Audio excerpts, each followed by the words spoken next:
waktu dan masa hidupnya dibaktikan oleh hamba untuk agama Allah Subhanahu wa Ta'ala dan panji-panjinya yang sedang mulai berkibar seperti itu. Yaitu di masa-masa dakwah pertama, sebab tidak merasa cukup dengan hanya ibadah dan juga sholat, tapi ia juga memanfaatkan kemampuannya dalam mengajar.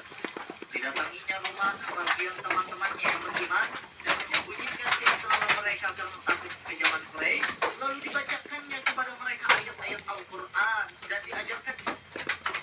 Ia mencapai kemampiran dalam belajar Al-Quran yang diturunkan ayat demi ayat dan sebulan penuh.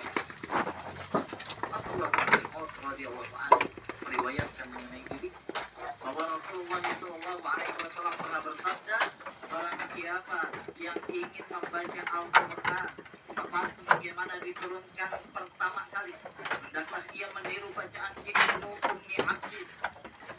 Ibnu Ummi Abdin adalah kunyah, nama lain atau nama panggilan dari Khabbab.